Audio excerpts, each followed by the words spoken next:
Muy buenas tardes a todos y todas. Muy buenos días también, estén donde estén. Espero que todos ustedes estén muy bien. Mi nombre es Guido Smalhanger, el moderador del evento de hoy, y les damos la bienvenida a la charla acerca de los costos de la desigualdad en América Latina por el doctor Diego Sánchez de University of Oxford.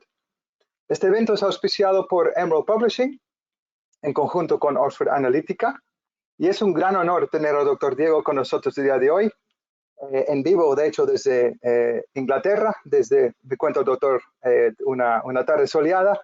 Así que estamos muy contentos y emocionados de tener al doctor aquí para compartir con todos nosotros la perspectiva sobre este tema de la desigualdad, los costos de la desigualdad, un tema tan relevante y tan delicado. Así que bienvenidos nuevamente a esta sesión.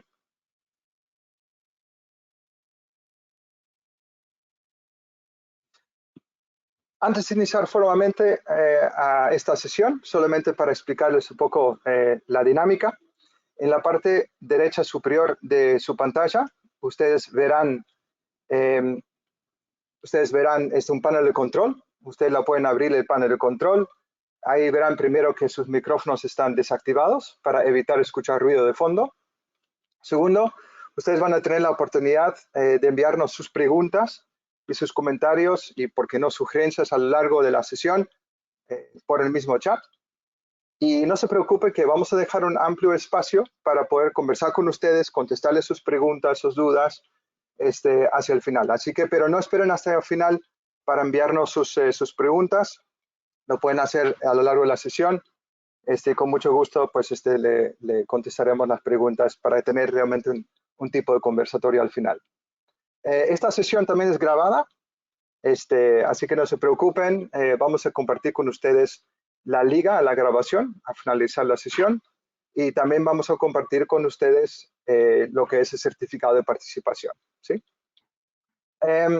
Ustedes también verán que algunos slides tienen un código QR, un icono, código QR.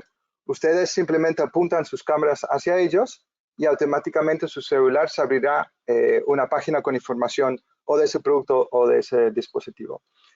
También conmigo está mi colega Sergio Acebo desde México para apoyarnos con temas técnicos si pudiesen ocurrir. Esperemos que no, pero ahí está para apoyarnos a todos nosotros el día de hoy. Así que bueno, yo creo que ya podemos dar inicio formalmente a esta sesión.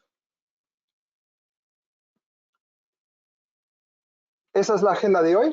El ponente principal, por supuesto, el doctor Diego Sánchez Sancochea, quien compartirá sus reflexiones acerca de los costos de la desigualdad en América Latina desde una perspectiva socioeconómica.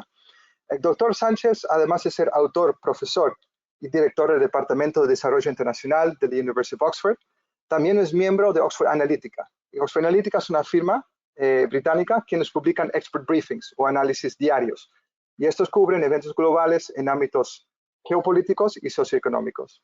Pero antes de ceder la palabra al doctor, yo les voy a explicar muy brevemente de lo que se tratan estos expert briefings, ya que son, entre otros, usados por el doctor para sus investigaciones y, de hecho, también como base de la publicación de su libro del mismo nombre. Así que yo le voy a explicar muy brevemente lo que son estos expert briefings.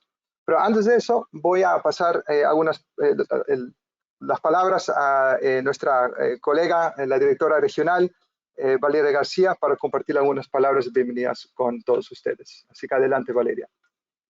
Gracias, Guido. Buenas tardes a todos. Estou encantada de dar a boa-vinda a todos os participantes deste webinar, e em especial ao Dr. Diego Sánchez, que por aceptar novamente nossa invitação. O primeiro webinar que tivemos foi muito exitoso, foi muito éxito, e estamos muito contentos de ter a oportunidade de aprender hoje novamente com o Dr. Diego, e que vai falar de matemática tão importante com nós. E aproveito também a ocasião para agradecer a todo o nosso equipo por la organización de estos talleres y les invito a seguirnos en nuestras redes sociales para que estén así informados de los próximos webinars. Yo paso a palabra a Guido y deseo a todos una gran sesión y muchas gracias. Perfecto, Valeria. Muchísimas gracias por darnos esas palabras de bienvenida. Bueno, pues ya podemos, creo que, comenzar oficialmente con esta sesión. Bueno, yo creo que todos ustedes conocerán la teoría del, como dicen en inglés, el butterfly effect, el efecto mariposa. Es decir, la idea usada en la teoría del caos de un evento insignificativo resulta cambiar la vida de muchos. Y me recuerda del mundo actual en el que estamos viviendo, un mundo que en el mundo de marketing gerencial, de leadership, se suele llamar un mundo VUCA, que son siglas en inglés, la V de volatilidad, la U de uncertainty en inglés, viene siendo incertidumbre, la C de complejidad y la A de ambigüedad. Y este mundo, o sea, tan complejo en el que estamos viviendo, me hace, me recuerda mucho del mundo hiperconectado donde nosotros estamos viviendo hoy en día, ¿no? Entonces, un mundo donde los eventos suceden con gran velocidad y a veces es muy difícil hacer sentido de lo que sucede y cuál es el impacto de todo lo que está sucediendo en mi entorno. Entonces, ¿qué tal sería contar con un recurso que nos ayuda a entender lo que está pasando a nivel global o regional y todas sus implicaciones? Y esto nos trae a los expert briefings. Y esos expert briefings son informes diarios, imparciales, con análisis de líderes empresariales, independientes y académicos sobre eventos políticos, sociales y económicos, tales como, por ejemplo, coronavirus, el Brexit, riesgos y oportunidades del país, elecciones, guerras, etc. Esos expert briefings, esos informes diarios, son publicados diariamente, de hecho hasta 16 informes por día. Y antes de publicar, estos informes son rigurosamente y muy objetivamente revisados por el equipo de expertos en la sede de Oxford Analytica, en Reino Unido. Y es por eso que por más de 40 años, los líderes mundiales que trabajan en los gobiernos y en la industria los utilizan para establecer riesgos y información, o sea, estrategias de riesgo e información. Toman decisiones estratégicas. Y además de estos informes diarios, también Expert Briefings trae un archivo de más de 20.000 informes acerca de los eventos a medida que ocurrieron sobre el tiempo.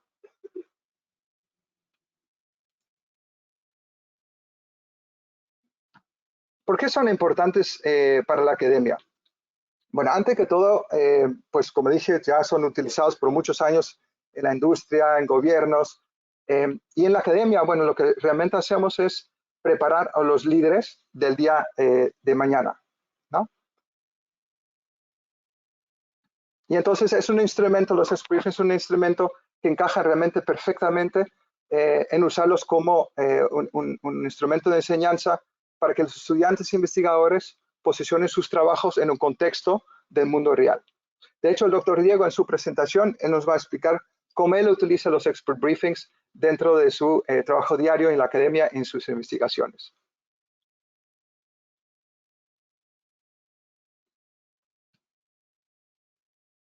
Los daily briefings cubren una gran cantidad de temas. Esto es sencillamente una muestra de todos los diferentes temas que cubren, pero aquí podemos ver temas como el COVID-19, la seguridad cibernética, y el contenido siempre es extremadamente relevante por lo que está sucediendo en el mundo en este momento.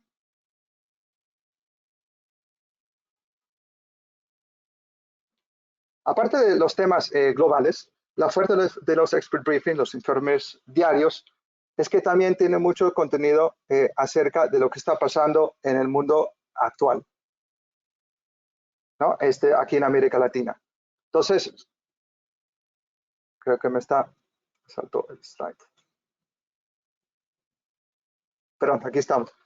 Entonces, trata de muchos temas locales en América Latina, como por ejemplo la polarización política en Brasil, la reforma política en México. Entonces, son muchos temas a nivel regional, también pues con un impacto global.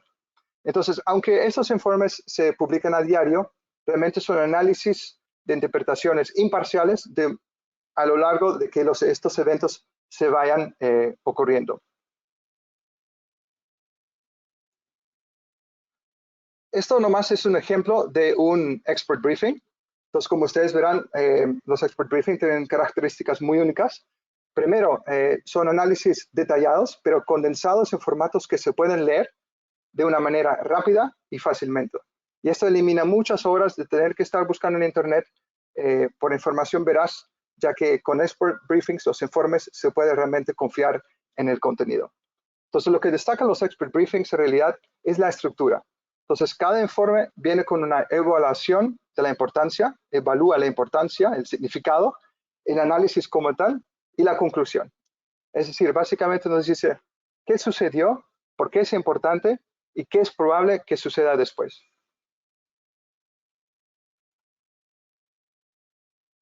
Bueno, ahora que ustedes saben lo que son los expert briefings y su aplicación en la academia, ahora sí vamos a dar pues inicio a la charla principal del doctor Diego Sánchez.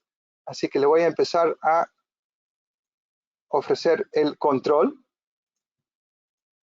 Pero antes de que él inicie esta sesión, lo voy a introducir. Entonces, doctor Diego Sánchez Sancochea es director del Departamento de Desarrollo Internacional y catedrático de la Economía Política de Desarrollo en la Universidad de Oxford. Y su investigación se concentra en la desigualdad, las políticas sociales, industriales y la economía política de desarrollo en América Latina. El doctor es autor del libro The Cost of Inequality in Latinoamérica, que fue publicado recientemente en diciembre por Bloomsbury y cual forma la base de su charla también junto con los expert briefings el día de hoy.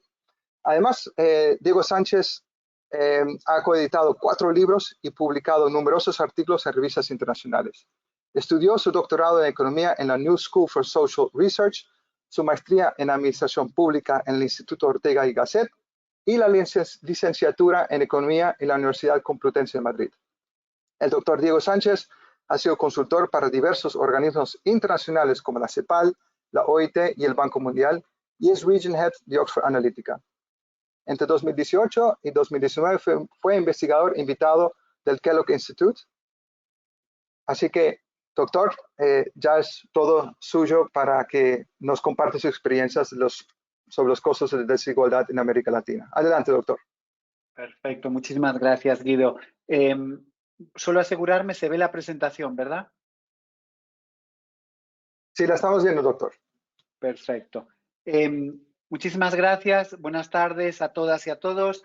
Muchísimas gracias a Guido por esta segunda invitación. Siempre recibir una segunda es un gusto porque refleja que la primera no fue del todo mal. Muchísimas gracias a Valeria por estar con todos nosotros y nosotras dentro de su agenda. Y también a los otros organizadores por todo el apoyo. La verdad es que para mí es una gran oportunidad poder no solo presentar, sino sobre todo tener luego una conversación tanto sobre mi tema de investigación, que creo que es de enorme relevancia para la región en este momento, como también los briefs, los expert briefings y lo que pueden representar tanto en términos de investigación como sobre todo para aquellas y aquellos de vosotros que os dediquéis a la enseñanza y cómo se pueden utilizar.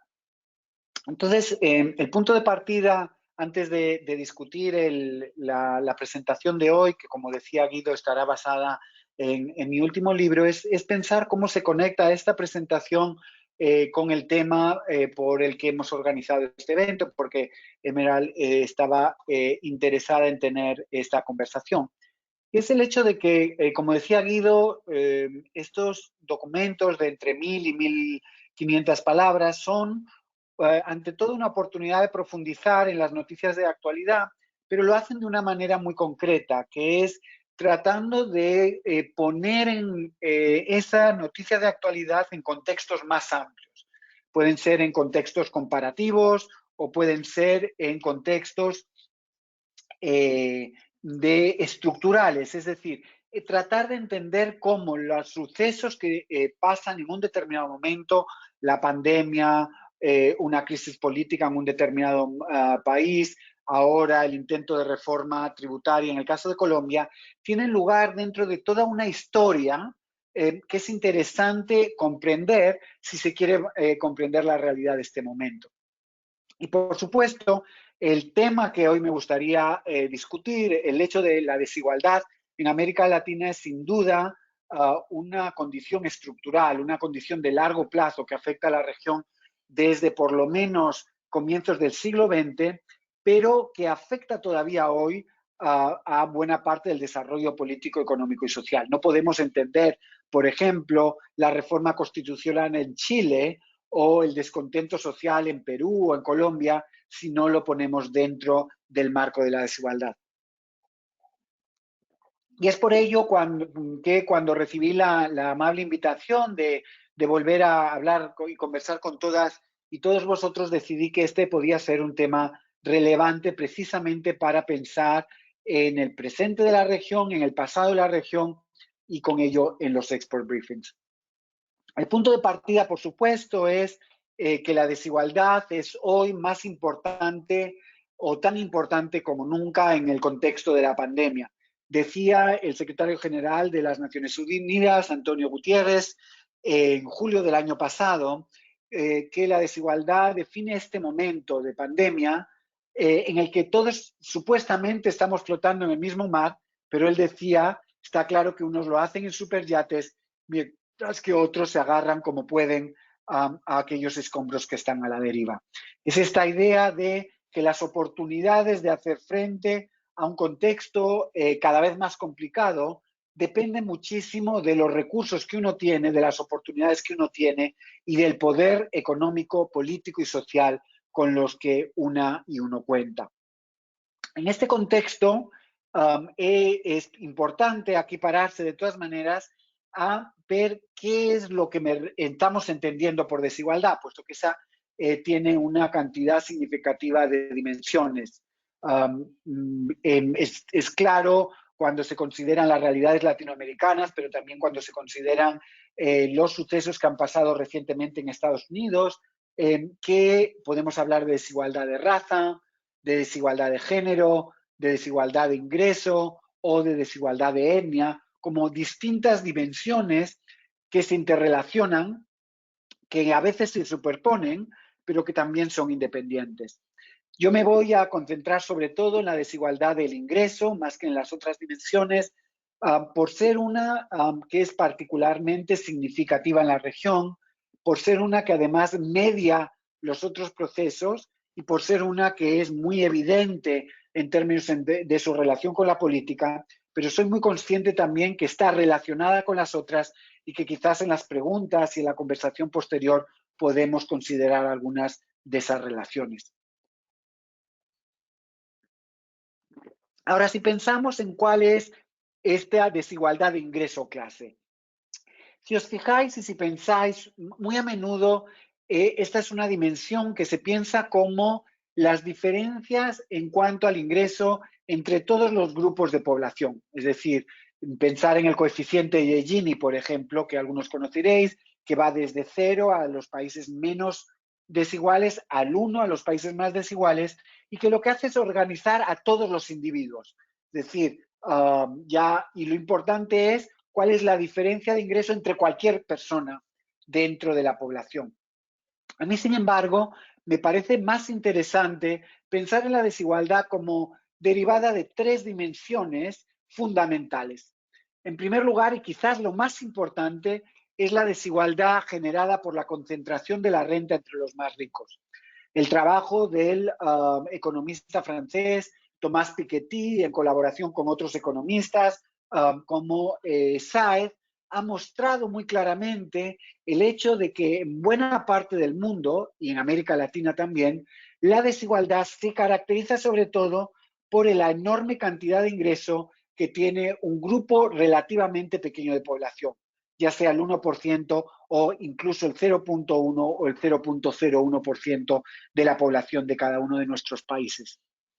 La otra cara de la moneda, por así decirlo, es la exclusión social. Es decir, es la idea de que a la vez que tenemos una población enormemente rica, nos encontramos con un grupo poblacional enormemente o significativamente pobre y excluido tanto de la reproducción económica como de los beneficios de política social y como incluso de los procesos políticos. Y en medio tenemos un papel central de la clase media que podemos luego discutir como definidor a veces de muchos de los procesos políticos cuando se alía con aquellos grupos de menores ingresos en parte para compensar el poder político que tienen los más ricos y las personas más ricas. El economista chileno que durante muchos años estuvo en la Universidad de Cambridge, Gabriel Palma, muestra, por ejemplo, que en muchos países hay lo que él llama el coeficiente de Palma, que es la relación entre el 10% más rico y el 40% más pobre, que es muy distinta en los distintos países, mientras que la cantidad de ingreso que tiene la clase media es relativamente estable. Pues bien, si aceptáis que es útil pensar en la desigualdad en estos términos, es enormemente útil pensar en este problema en América Latina, y lo es porque en la región que nos importa a todos y todas las que estamos en esta llamada, el ingreso del 1% más rico de la población ha sido históricamente, por lo menos desde mediados a finales del siglo XIX, si no antes, ha tenido un ingreso mucho mayor que el resto de la población. Estimaciones que se hacen en los últimos años utilizando tanto las encuestas de hogares como los datos de impuestos muestran que en algunos de los países para los que tenemos datos, como Colombia, a México, el ingreso del 1% más rico de la población es entre el 20 y el 30% del ingreso total. Superior incluso a Estados Unidos, donde tanto se habla de desigualdad, y más del doble o el triple del ingreso que ese grupo poblacional tiene en un país como Suecia. Y la pregunta, por tanto, que nos interesa es ¿cuáles son las consecuencias que la desigualdad tan alta y sobre todo la concentración de la renta tan alta ha tenido a lo largo del tiempo en la región? Para esto tengo que decir también que yo voy a adoptar un enfoque bastante histórico por este hecho de que me parece que la desigualdad es fundamentalmente un problema estructural, un problema que se mantiene a lo largo del tiempo. Pero es también un tema muy presente en estos momentos y quizás de nuevo en las preguntas y en las reflexiones, todas y todos ustedes pueden decirme hasta qué punto creen que los costes que yo voy a describir se mantienen en el día de hoy. Yo creo que hay 4 costes importantes, que son el coste medioambientales, a los que yo no me refiero en el libro, tristemente, pero que creo que si pudiera tener la oportunidad de volver a escribir el libro, tendría también un capítulo sobre ello. Los costes políticos, que tienen que ver con sucesos como las deficiencias de la democracia o que tienen que ver con los movimientos populistas, si lo quieren, en América Latina. Y también los otros 2 costes a los que voy a hacer más referencia en mi presentación de hoy, que son los costes económicos, cuáles son las consecuencias de tener concentración de la renta sobre el poco crecimiento económico históricamente en América Latina y los costes sociales en áreas como la violencia o como la desconfianza que existe en la región. Bien, empiezo con cuáles son los costes económicos. Tengo que decir como punto de partida que tradicionalmente o a veces los economistas consideran que la desigualdad no es un problema o no genera costes económicos significativos. Sin embargo, cuando pensamos en la región, el hecho es de que América Latina, una de las regiones más desiguales del mundo, también ha sido una región que sistemáticamente ha sido incapaz de generar el mismo nivel de crecimiento que el que tenían, por ejemplo, los países asiáticos menos desiguales como Corea del Sur o como lo tenía los Estados Unidos. Yo creo que esto es en parte porque la desigualdad genera al menos tres problemas fundamentales que me gustaría decir y que son muy evidentes a lo largo del tiempo. El primer lugar es que la concentración de la renta en unos pocos sectores ha creado pocos incentivos para el gasto en educación. Esto es un problema histórico de América Latina. Si nos situamos a principios del siglo XX, solo Argentina, Costa Rica, Chile y Uruguay alcanzaron una educación primaria para la mayoría. Solo en ese momento eran los únicos países que tenían tasas de alfabetización del torno al 80 o el 90%, 75 años más tarde de lo que lo había hecho Canadá. Pero en ese momento, a principios del siglo XX, por ejemplo, Bolivia tenía una tasa de alfabetización del solo el 17% o Brasil de solo el 15%. Y hay toda una literatura de economistas como Engelman y Sokolov o de latinoamericanistas como toda la escuela estructuralista, Cardoso, Faleto, etcétera, que ha mostrado que en parte el problema de falta de educación no era un accidente, sino se derivaba porque las élites económicas tenían pocos incentivos para expandir la educación. ¿Por qué? Porque ellos controlaban los sectores más importantes, la agricultura, la minería o el comercio, sectores que no necesitaban de un capital humano excesivo, porque necesitaban de un número de trabajadores y trabajadoras con nivel de educación alto relativamente bajo. Y a la vez veían a la educación como un problema potencial, porque creaba más ciudadanos y ciudadanas que luego iban a demandar más derechos. Por supuesto, me diréis muchos y muchas que estoy hablando de hace más de un siglo. Y es verdad que a lo largo del siglo XX y principios del siglo XXI, el gasto en educación y la inversión en educación crece de forma sistemática. De forma que para los momentos actuales, para los 2000 y 2010, las tasas de alfabetización habían crecido mucho y la tasa de participación en la educación primaria y secundaria también había alcanzado niveles muy superiores a los que describía anteriormente. Sin embargo, poco a poco, el gran problema que emergió es el problema de la calidad. El tema de que la desigualdad y la concentración de la renta hace que la clase media y media alta se concentre fundamentalmente, y estoy obviamente generalizando un número muy significativo de países, y pido disculpas por ella, pero el hecho es que en buena parte de los países de América Latina lo que encontramos es que hay la clase media alta lleva sus hijos e hijas a los colegios privados y tiene pocos incentivos para invertir en la educación pública y para exigir una educación pública de mayor calidad. Eso es parte de lo que explica que los resultados en los grandes exámenes, por ejemplo, el examen PISA que hace la OCDE, hayan sido relativamente más deficientes en América Latina que lo han sido, por ejemplo, en la región de Asia-Pacífico.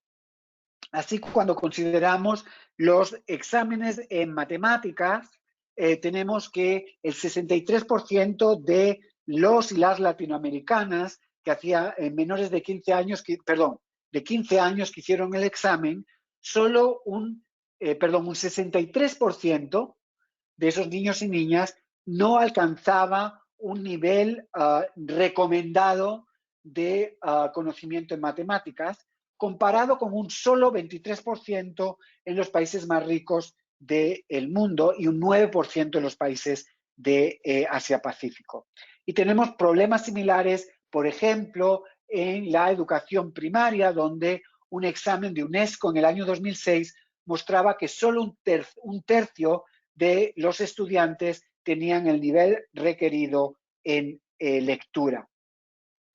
El problema o la vinculación con la desigualdad de este problema no es algo que diga yo solo, sino que ha mostrado actores como el Banco Interamericano de Desarrollo. Y dejarme que cite, por ejemplo, una cita del año 2003 de dos expertos del Banco Interamericano que decían, y cito, en general, los hijos de las personas políticamente influyentes van a colegios privados en primaria y secundaria. Por ello, no sufren directamente las deficiencias del sistema educativo público. porque sus intereses no están directamente inmediatamente afectados por el éxito o fracaso de las escuelas públicas. Eso reduce la urgencia que en otro modo podrían llevar a los padres influyentes a presionar a los políticos para que tomen decisiones complicadas o, añadiría yo, para que aumenten el gasto y la calidad de la educación pública. Segundo gran problema tiene que ver con la falta de innovación y de investigación y desarrollo que existe en la región. Así tenemos que el gasto en investigación y desarrollo en América Latina es sistemáticamente inferior al que uno esperaría dado su nivel de ingreso y es también significativamente inferior al de los países, por ejemplo, del sudeste asiático. Es más, la mayor parte de la inversión en innovación y desarrollo en América Latina la lleva a cabo el sector público, mientras que el sector privado solo tiene alrededor de únicamente el 30% del gasto total en investigación y desarrollo es realizado por las empresas privadas, comparado con el 70%, por ejemplo, en los países de la OCDE. Por supuesto, esta falta de inversión en Research and Development, en investigación y desarrollo, tiene un enorme número de causas. Pero yo creo que la concentración de la renta, que lleva a una concentración de la actividad económica en pocos grupos económicos familiares que tienen vinculación con empresas multinacionales, es uno de los grandes problemas. Pensar en el caso de Perú, donde básicamente dos empresas controlan toda la producción y consumo de cerveza, o controlan el sector de las telecomunicaciones, o dos empresas controlan el 70% de la producción de aceite para la cocina, o el 85% de la producción de leche. Y esto sucede también en Chile, o es todavía más evidente en el caso centroamericano. Entonces, lo que nos encontramos es que estos grupos empresariales, muchas veces grupos empresariales familiares, controlan los sectores más importantes donde hay un nivel de competencia relativamente limitado y generan beneficios muy altos en estos sectores. Entonces, la gran pregunta para ellos es ¿por qué van a tratar de innovar?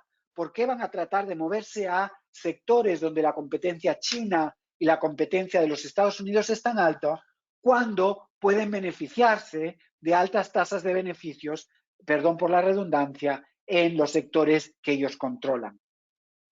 Por supuesto, la otra gran cara de la desigualdad en el caso del sistema productivo latinoamericano es la enorme cantidad de pequeñas y medianas empresas familiares que son responsables de alrededor del 60% de todo el empleo en la región.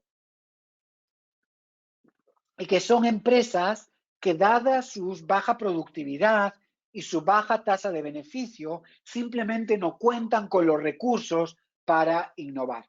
Por tanto, yo considero que es posible establecer una vinculación entre el alto nivel de concentración de la renta, el alto nivel de concentración empresarial en América Latina y las bajas incentivos para gastar en innovación y desarrollar nuevos productos y nuevos procesos productivos. El tercer gran problema económico tiene que ver con la falta de recaudación fiscal en América Latina. Como muchas y muchos de ustedes sabrán, en América Latina la tasa de recaudación y sobre todo de tasa de recaudación en impuestos directos es significativamente menor de lo que cabría esperar dado el nivel de ingreso en prácticamente todos los países, con la excepción de Argentina y de Brasil. Y de nuevo, esto no es un accidente o no está derivado de la falta de compromiso político del Estado, sino que creo que tiene mucho que ver con el poder sistemático de la élite para frenar las reformas tributarias.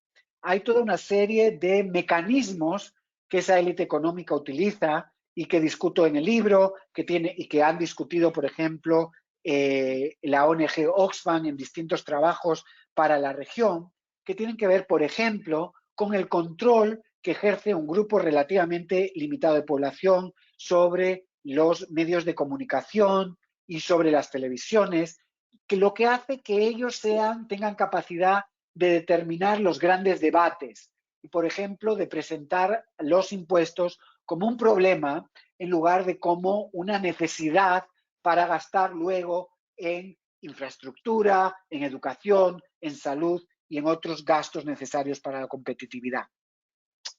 Tiene que ver también con la influencia que tienen los grandes grupos económicos sobre los procesos electorales a través de las contribuciones que hacen a las campañas, a veces de forma legal, pero otras muchas veces de forma ilegal, como mostró, por ejemplo, el escándalo de Odebrecht en los últimos años. Pero tiene que ver también con la capacidad de esos grandes grupos de mandar parte de su dinero a los paraísos fiscales. Fíjense ustedes que algunos datos de la Tax Justice Network muestran que la cantidad de dinero que está en paraísos fiscales en Brasil es de alrededor de 519.000 millones de dólares, equivalente a un 160% de la deuda externa de Brasil. En el caso de Venezuela, es una cantidad equivalente a un 728% de la deuda externa. Soy consciente de la hora, déjenme ir, por tanto, ver un poquito más rápido, diciendo que el problema, o para mí el problema de los costes económicos, no es solo que la desigualdad genere insuficiente inversión en educación, en innovación y por tanto poco dinamismo, sino que ese poco dinamismo a su vez genera procesos que llevan a una mayor desigualdad a lo largo del tiempo. Entonces tenemos todo un círculo vicioso que a lo largo de la historia ha sido particularmente pernicioso en América Latina y que lo es a través del impacto que el poco dinamismo económico tiene sobre los mercados laborales y esto a su vez sobre la perpetuación de la desigualdad. Entonces, primero, estos costes económicos que ojalá les hayan convencido y que ojalá podamos conversar en las preguntas. Los segundos son los costes sociales de la desigualdad. Y aquí, que quiero ir un poquito más rápido, me refiero a tres, o querría ilustrarlo con tres fundamentalmente. El primero tiene que ver con la vinculación entre desigualdad y violencia dentro de la región. América Latina no es, en mi opinión, una región con altos grados de crimen por ninguna característica histórica o por ninguna deficiencia de los países en sí mismos, ni mucho menos, sino que está vinculado a problemas estructurales que tienen mucho que ver con la debilidad del Estado, por un lado, pero también con la desigualdad. Como algunos de ustedes sabrán, en varios países de América Latina están entre los más con tasas de violencia más altas del mundo. La tasa de homicidios en toda la región es de alrededor de 21.5 por 100.000 habitantes, comparado con solo 7 en la media mundial. Y dentro de las 50 ciudades con una tasa de homicidio más alto del mundo, 43 son latinoamericanas. En el libro trato de mostrar que hay toda una serie de mecanismos que hacen que la desigualdad genere descontento social, genere deseos de acabar con la exclusión por parte de un número muy elevado de jóvenes, y esto contribuya a la desigualdad. Más en general, en los estudios no solo sobre América Latina, son estudios más teóricos, el profesor emérito de psicología de la Universidad de Ontario, Martin Daly, muestra cómo la desigualdad es uno de los grandes predictores de la violencia y muestra que eso tiene mucho que ver con la existencia de sociedades con una separación muy grande entre ganadores y perdedores. Segundo gran problema social tiene que ver con la creciente segregación espacial que existe en la región y que es muy evidente en las grandes ciudades de América Latina. Es muy evidente en el desarrollo que ha tenido Buenos Aires a lo largo del tiempo, o es muy evidente en la forma en que las ciudades brasileñas como Río de Janeiro se separan entre las favelas y las comunidades cerradas, the gated communities en inglés. Pero la segregación no es solo espacial, sino también social. Se deriva, por ejemplo, del hecho de que el sector de salud o el de educación, como veíamos anteriormente, hay una gran separación de la población, de forma que, por ejemplo, en Chile, el 60% de los estratos del 20% más rico de la población tiene acceso a la salud privada, mientras que el 20, 30, 40% más pobre de la población prácticamente depende exclusivamente de la salud pública peor financiada. Esta segregación lleva a una separación de las personas que contribuye al tercer gran problema, que es la falta de confianza que existe en América Latina, tanto en las instituciones como en los vecinos. Así tenemos que, de acuerdo con estadísticas de Latinobarómetro, más del 60% de los brasileños, o más del 50% de los bolivianos y más del 40% de los panameños y panameñas, venezolanos y venezolanas, y salvadoreños y salvadoreños, no confía en sus vecinos, y tampoco, el porcentaje de los que no confían en las instituciones es también muy elevado. De nuevo, creo que lo importante es que estos costes sociales de la desigualdad, esta falta de confianza, esta segregación que se genera por la separación entre clases dentro de América Latina, genera también círculos viciosos bastante significativos. Déjame que os ilustre dos. El primero tiene que ver cómo la desigualdad, al segregar espacialmente y al generar falta de confianza, lo que hace es generar una insuficiente interrelación entre grupos sociales. Es evidente en muchas ciudades de América Latina, por supuesto, no solo de América Latina, está cada vez más evidente en Estados Unidos, por ejemplo, que los espacios para la convivencia entre la clase media y media alta y los sectores de menos ingresos dentro de la ciudad son cada vez menores. La existencia de parques públicos o la existencia de salud pública donde vayan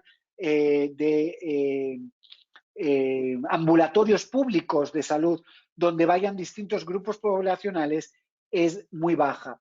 Y eso hace que esa falta de interrelación lleva a no siempre reconocer al otro, al otro y a la otra como sujeto de derechos, y hace por tanto que haya una enorme dificultad para promocionar coaliciones entre clases a nivel político y a nivel social.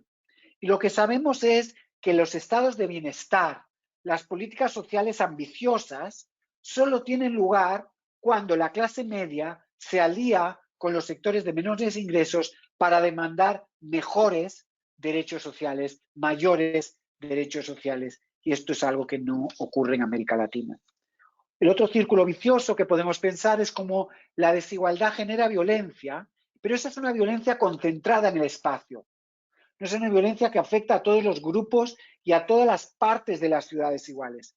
Fijaros, por ejemplo, que en Bogotá solo 2% de todas las calles son o sufren el 98% de los homicidios en la región. Más allá, alrededor de América Latina, los homicidios están concentrados en el 1.6% de las calles en las ciudades. De esa forma, lo que tenemos es que hay una serie de barrios que al sufrir violencia también tienen menos inversión en infraestructura, en posibilidades económicas. Eso genera menos oportunidades para los grupos poblacionales que viven en esos barrios, y eso a su vez perpetúa la desigualdad a lo largo del tiempo. Quiero dejar claro, aunque no lo voy a discutir aquí, que América Latina no es solo no solo ha sufrido los costes de la desigualdad, sino que también ha sido una región enormemente activa en desarrollar ideas y en desarrollar movimientos sociales frente a la desigualdad de forma muy interesante. Pensemos, por ejemplo, en el estructuralismo latinoamericano, en economía, o pensemos también en la pedagogía del oprimido que Paulo Freire desarrolló y que tanto innovaciones ha generado en los sectores educativos de todo el mundo. Por supuesto, la pandemia debemos mirarla desde la desigualdad y de esa forma tenemos que la crisis económica y de salud va a generar y va a aumentar todavía más estos costes porque está generando un aumento de la desigualdad hasta donde sabemos, porque todavía no tenemos muchas estadísticas. Así tenemos que, por un lado, ha creado más oportunidades para las élites económicas en un contexto donde los mercados de valores a nivel internacional están creciendo tanto y donde también el apoyo a las empresas a través, por ejemplo, de exenciones fiscales ha sido más significativo para las grandes empresas que para las pequeñas. También sabemos que la desigualdad está generada por un mercado laboral donde el confinamiento ha afectado mucho más al sector informal que a otros, o por un sector educativo donde la falta de educación para muchos niños y niñas en el último año sabemos que va a crear una brecha educativa y una brecha digital muy significativo. ¿Cómo creo que todo esto, bueno, ojalá todo esto os haya parecido interesante en sí mismo, os haya parecido interesante para pensar por qué la región tiene a veces más problemas de lo que todos desearíamos para conseguir promocionar el desarrollo económico y social, pero creo que también este tema de los costes de la desigualdad es uno que nos permite entender partes de las dimensiones de los problemas que están teniendo en la región. Por ejemplo, hay dos briefs que se van a compartir que tienen que ver con cómo la desigualdad de género se está perpetuando en un contexto de pandemia o cómo también los problemas educativos en la región es probable que aumenten la desigualdad más que hasta ahora. ¿Cómo me sirve a mí todo esto y cómo me sirven más en general los briefings para pensar en cómo doy yo clases o en cómo algunas de vosotros lo podríais hacer? Yo creo que briefings que discuten temas como la desigualdad o, como decía Guido, la crisis política en México o el proceso de paz en Colombia, nos permiten considerar la interacción entre el corto y el largo plazo. Son artículos breves, pero muy claros para poner las noticias en contextos analíticos más significativos. Nos permiten además analizar problemas concretos que pueden ser útiles para nuestras alumnas y nuestros alumnos y que además les ayudan a ellos a aprender a cómo escribir de forma ordenada. Creo que son ejemplos muy buenos de cómo ir al grano, de cómo organizar bien las ideas y de cómo al final enseñar a escribir, que es un tema importante para muchas chicas y chicos. Y también los briefings tienen una gran cantidad de discusión sobre opciones de políticas y problemas de políticas. Como os dije, tenéis un briefing de ejemplo que va a compartir Esmeral sobre los problemas que el sector educativo ha enfrentado por culpa de la pandemia. Y de esta manera yo creo que sirven de complemento a muchas de las clases más teóricas, con ejemplos empíricos y no con ejemplos de políticas que os pueden resultar útiles. Aquí tenéis, por ejemplo, 3 de los briefings que tienen que ver de una u otra manera con la desigualdad y que tienen que ver también con la pandemia y que podéis tener acceso a ellos y ojalá os resulten de utilidad y ojalá veáis a través de ellos lo que yo quería ilustrar y lo que Guido ilustraba anteriormente sobre la utilidad que pueden tener tanto en términos de investigación como de enseñanza de cara al futuro. Acabo con ello. Muchísimas gracias a todas y a todos y abro ahora lo que es más divertido que es las preguntas, la discusión y, por supuesto, aquellos elementos con los que no estéis de acuerdo en el análisis de la desigualdad que yo he tratado de llevar a cabo. Muchas gracias, doctor Diego, por esa intervención tan interesante. La verdad que es un tema muy delicado, muy interesante. Y bueno, y su libro, por supuesto, pues nos da una buena indicación de los raíces, ¿no? De los problemas que estamos viviendo aquí en América Latina. Pero bueno, tampoco pasar por las oportunidades, ¿no? Porque obviamente es una región de muchas oportunidades, un capital humano increíble, una creatividad, obviamente, que posee el latinoamericano para seguir adelante en situaciones complejas. Así que muy interesante. Tenemos varias preguntas de la audiencia.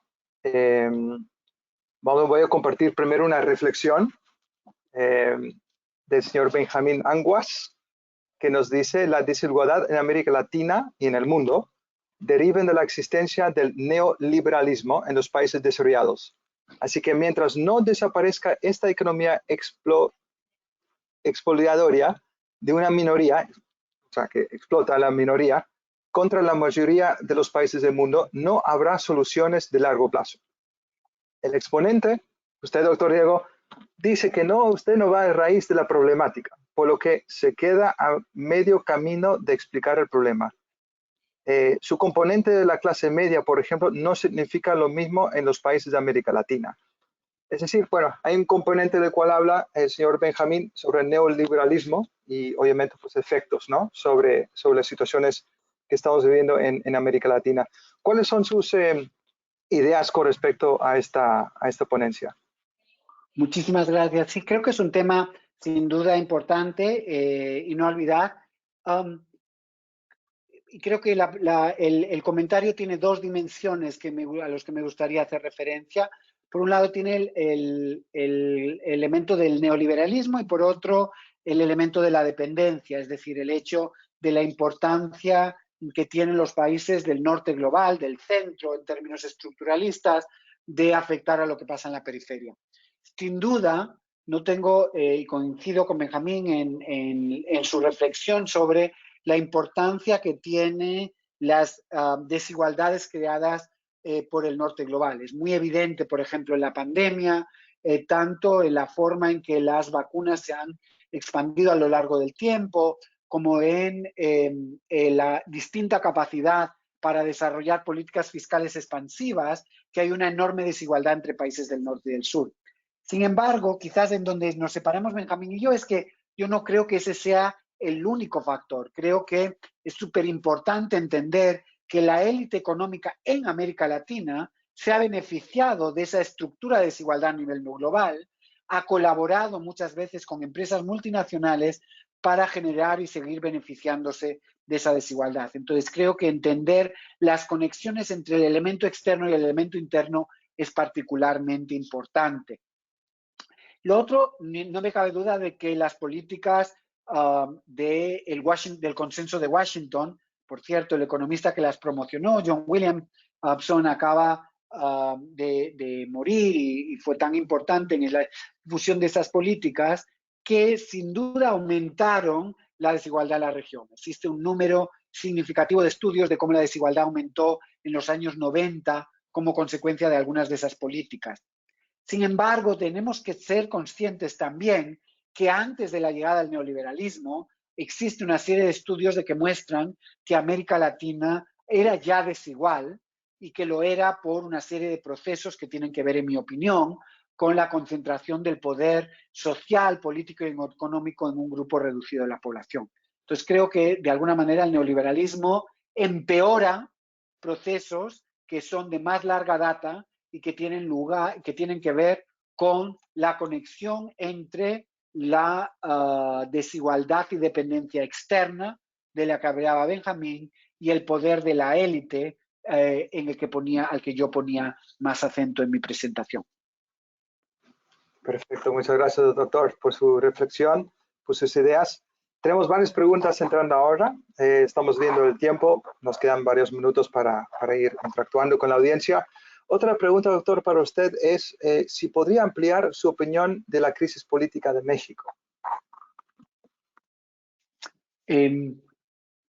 Súper interesante y una realidad sin duda muy complicada. Lo voy a hacer en lugar de hablar de la crisis política en general, porque supongo incluso que la persona que preguntó tiene también ideas seguramente de las mucho más válidas que yo y de las que aprender en términos de la desigualdad, que es lo que a mí me interesa. A mí me parece que el gran problema de la administración actual es que a pesar de su retórica, de la retórica del presidente López Obrador, hablando mucho de que él está con los pobres y de la importancia de reducir de la desigualdad.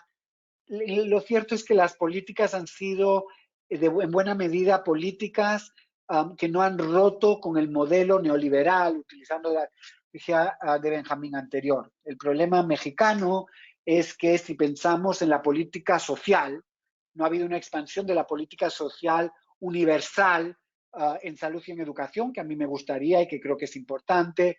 No ha habido una discusión seria sobre reformas fiscales. Ha habido una política o anticíclica y de expansión para hacer frente a la pandemia mucho menos ambiciosa que en buena parte de la región, en países como Chile o incluso en Brasil. Y por tanto nos encontramos ante un gobierno que proclama la bandera antipobreza y antidesigualdad, pero que luego no lleva a cabo políticas que vayan en esa dirección. Y a mí me parece que entonces nos encontramos ante una crisis en términos de representación democrática que a la vez no está dando lugar a un cambio suficientemente significativo en el modelo económico mexicano, y que entonces corremos el riesgo de estar en el peor de los dos mundos, con una democracia más debilitada que antes, pero a la vez que no lleva a mayor redistribución de oportunidades políticas, sociales y económicas que lo que existían antes en el caso mexicano. Entonces yo soy quizás más pesimista que lo son otros con el proceso mexicano que está teniendo lugar en estos momentos. Perfecto, doctor. Otra pregunta, me parece bastante interesante también. Nos dicen, Ecuador acaba de elegir a un gobernante con modelo neoliberal. Entonces, ¿cuánto nos afectará a los pueblos indígenas del Ecuador, dado que estos pueblos promueven un modelo de desarrollo progresista? Sí, se ha visto, digamos, en un movimiento, ¿verdad? En los países andinos, sobre todo de los políticos del lado indígena, sobre todo en Ecuador, en las recientes elecciones. ¿Cómo podría esas nuevas políticas de este nuevo gobierno impactar los pueblos indígenas? Buenísima pregunta. Creo que hay motivos, de nuevo, aunque me encantaba cómo Guido nos llamaba al optimismo y como yo trataba de llamar al optimismo en cuanto a la enorme riqueza de los movimientos sociales, a la gran enorme riqueza de parte de la creatividad de la que hablaba Guido, a la enorme importancia de otros elementos. Empiezo así para ser consciente que hay muchas cosas en las que yo soy optimista sobre América Latina, pero creo que otra en donde sería pesimista es en la posible evolución de Ecuador en los próximos años, porque creo que la combinación de un gobierno relativamente conservador con una posición fiscal bastante complicada puede llevar rápidamente a políticas de austeridad y a políticas de expansión rápida de los recursos naturales. Así lo ha manifestado ya el presidente Lasso en términos de la explotación de petróleo, por ejemplo, que son totalmente antitéticas con los bases o los principios que los movimientos indígenas persiguen en términos de su relación con la tierra y de su relación con el desarrollo espacial, con el desarrollo agrario, con el desarrollo de oportunidades, con la autonomía de los movimientos indígenas también. Por tanto, sí sería pesimista. Y creo que también Correa y Alianza País y los movimientos políticos progresistas tienen también que hacer un poco de autocrítica sobre cómo han podido ser responsables en parte de los problemas ecuatorianos en este momento. Yo creo que una de las grandes cosas que yo le echo en cara a Correa es, y no sé si la persona que hacía la pregunta está de acuerdo conmigo, es que al debilitar los movimientos indígenas, en lugar de tratar de fortalecer los movimientos sociales, debilitarlos, hizo que no hubiera suficiente presión social en Ecuador para sostener parte de las medidas y de los modelos progresistas que son importantes. Entonces, ese debilitamiento de los movimientos sociales ha llevado a que quizás Lasso vaya a poder llevar a cabo medidas más negativas, yo creo, para el desarrollo equitativo en Ecuador de lo que uno desearía en estos momentos. Bueno, muchas gracias, doctor. Bueno, esperamos lo mejor, por supuesto, para Ecuador con este cambio de gobierno. Y bueno, en el país vecino, en Perú, también va a la segunda vuelta. De hecho, es una pregunta de unos participantes que dice que, bueno, Perú se va a una segunda vuelta electoral con dos opciones para presidente. Primero, un candidato de extrema izquierda, Pedro Castillo, y un candidato de extrema derecha, Keiko Fujimori, hija del dictador, y estoy citando lo que les dice la participante, hija del dictador preso actualmente Alberto Fujimori. Esta situación, ¿usted considera que es un efecto de esta desigualdad? No hemos tenido cambios sustanciales desde la reforma agraria del gobierno de Velasco. ¿Qué opina usted con respecto a...? Coincido, y para que Guido además no me acuse de excesivamente pesimista y no me vuelva a invitar a dar una de estas charlas, empiezo no cabe duda de que en Perú ha habido procesos importantes en algunas áreas, es decir, que el crecimiento económico fue relativamente significativo, que ha habido la emergencia de una nueva clase media, en parte indígena, muy significativa. Cuando uno va a Lima, es muy evidente. Cuando uno considera los datos sobre el cambio en la población universitaria, es muy evidente. Entonces, creo que hay sin duda elementos importantes en el desarrollo peruano de los últimos años.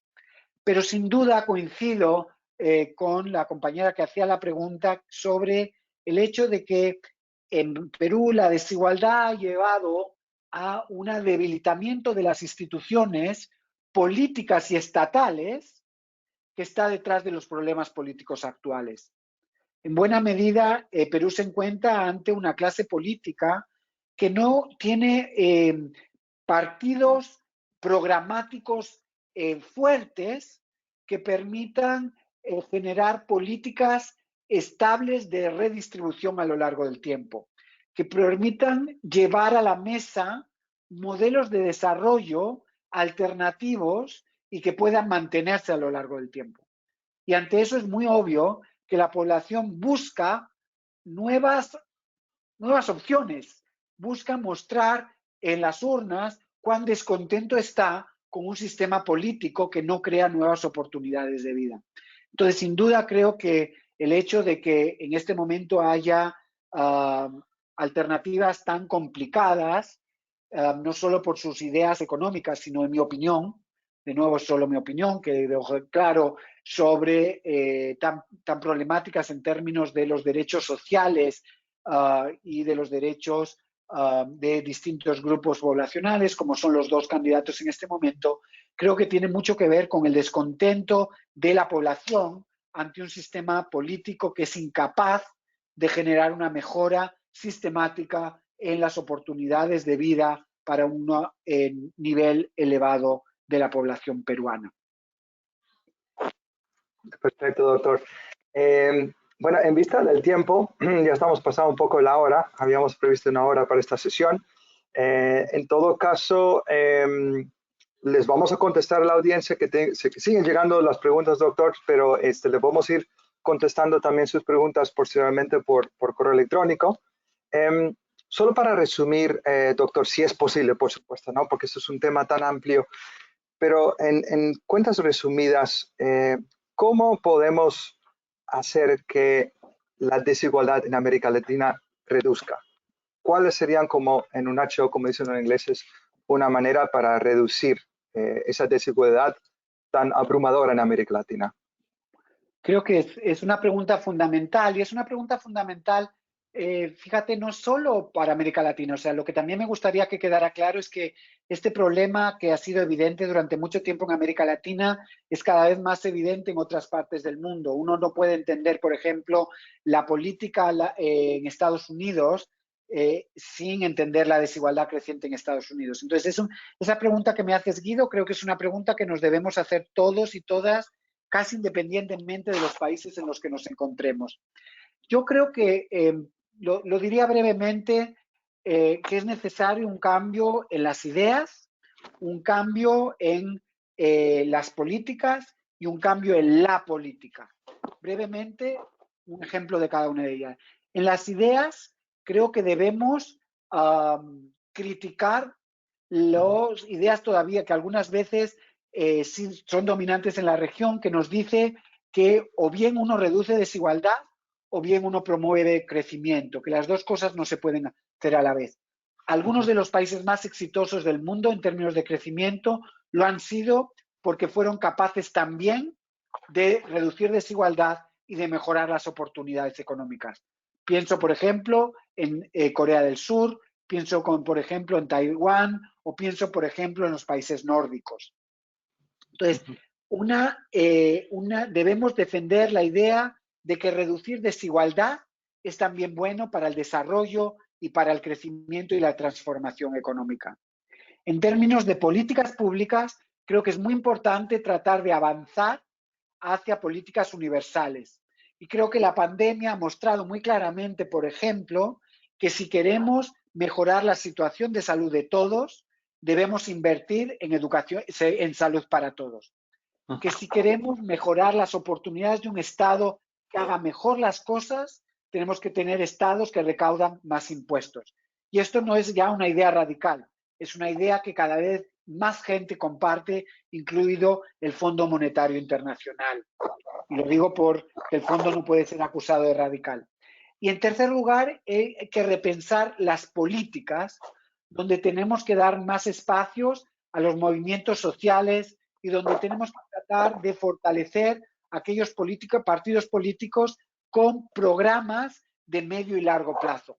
Ahí creo, por ejemplo, que es enormemente interesante el proceso de transformación constitucional que está viviendo Chile, y creo que el caso chileno o el caso de Uruguay nos dice mucho sobre cómo dentro de la región hay ejemplos muy interesantes sobre cómo ir transformando la sociedad a lo largo del tiempo. Lo último que quería decir, transformar América Latina para utilizar su creatividad, para utilizar todos sus activos y ponerlos al servicio de una sociedad más equitativa y menos desigual, no es algo que se vaya a hacer de hoy a mañana, sino que va a llevar varias generaciones y que tenemos que ver cómo lograr transformar nuestras instituciones para que esas generaciones vayan uniendo esfuerzos a lo largo del tiempo. Creo que es un proceso complicado, difícil, pero que también va a ser enormemente interesante y posible en los próximos años, y que la pandemia, si uno quiere ser optimista, crea una oportunidad para repensar las sociedades latinoamericanas, como también para repensar las sociedades en otras partes del mundo. Perfecto. Doctor, muchísimas gracias por su tiempo. De verdad que nosotros creo que todos estamos aquí, podemos estar aquí horas hablando de este tema. La verdad que creo que usted pues, nos abre a través de su libro y obviamente la charla hoy mucho los ojos ante todos los problemas que nosotros sabíamos que existen aquí en América Latina. Y bueno, yo también a la audiencia sugiero, bueno, si pueden comprar el libro del doctor Diego Sánchez, Los costos de la desigualdad en América Latina, porque realmente pues una introducción muy buena acerca de todas las situaciones que estamos viendo aquí en la región. Yo creo que otros temas, pues ya sería para una sesión más adelante, es también, por ejemplo, el papel del sistema judicial, la legislación, ¿no? Sobre todo pues con todos estos gobiernos que van de izquierda a derecha, el salvaguardar también los derechos humanos, el derecho de expresión, la libertad de expresión. Hemos visto en varios países aquí en América Latina durante la pandemia una restricción increíble, ¿no? sobre las libertades. Ni hablemos de la educación, porque América Latina creo que es la región en el mundo donde los gobiernos han aplicado mecanismos más restrictivos con respecto a la reapertura de las escuelas. Pero bueno, eso es para otra sesión. Así que, pues, todos ustedes en la audiencia, muchas gracias por enviarnos sus preguntas y sus comentarios, observaciones. Las vamos también a contestar por correo electrónico.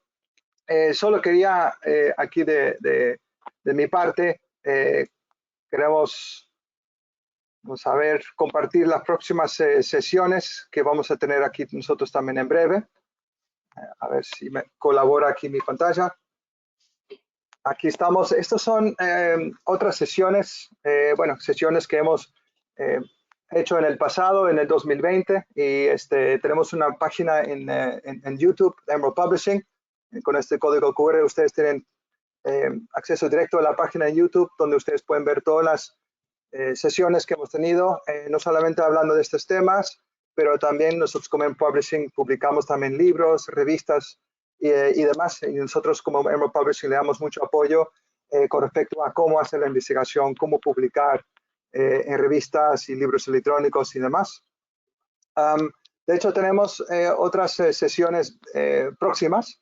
Aquí en la pantalla estamos compartiendo algunas de las sesiones que vamos a compartir con todos ustedes. Los primeros 3 de arriba son con respecto a casos de estudio. Nosotros como Emerald Publishing también publicamos casos de estudio que son utilizados en escuelas de negocio.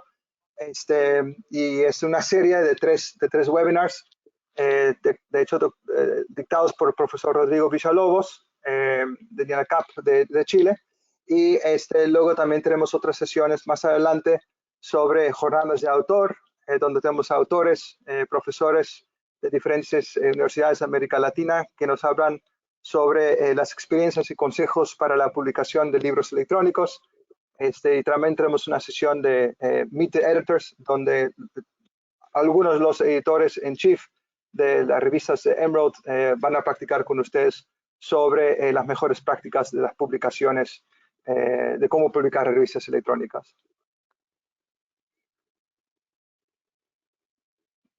Solamente para resumir los expert briefings, ¿no? Que fueron la base básicamente también de la intervención del doctor Diego hoy, también que forma parte de la investigación de su libro, los expert briefings, ¿no? Estos expert briefings ahora están disponibles también para las universidades, para que ustedes la utilizan en sus clases, con sus estudiantes, para la investigación.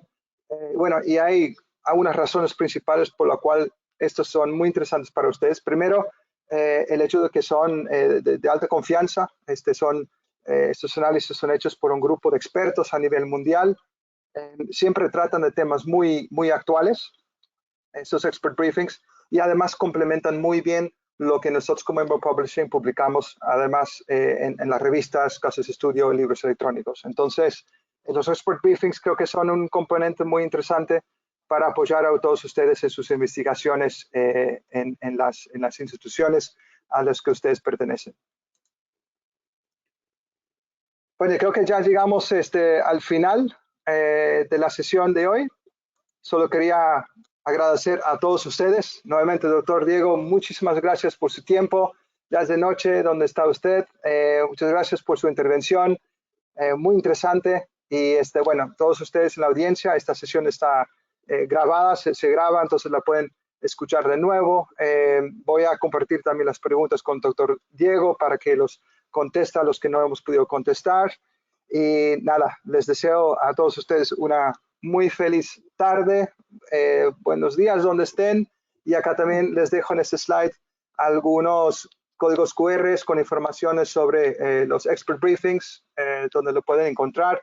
Ustedes también se pueden contactar con nosotros en Emerald Publishing si desea explorar cómo ustedes pueden utilizar estos expert briefings en sus clases, en las universidades.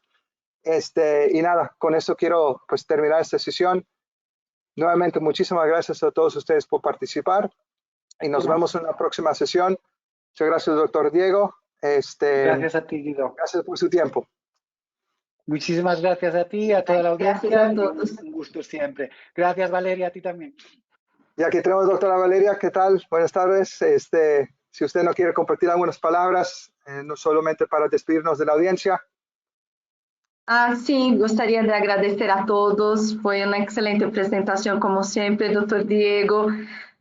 São temáticas muito importantes e creio que são coisas que necessitamos sempre estar aí falando, entendendo e discutindo para que tenhamos uma América Latina muito melhor. E, como entiendes, todo isso leva muito tempo, o que foi discutido, mas são coisas muito atuais e que necessitamos sempre estar aprendendo, falando e fazendo lo que podemos para contribuir con nuestros países, ¿no? Muchas gracias. Gracias, Guido, Sergio y a todos. Muchas gracias a todos ustedes. Feliz noche, feliz día. Feliz noche. Gracias.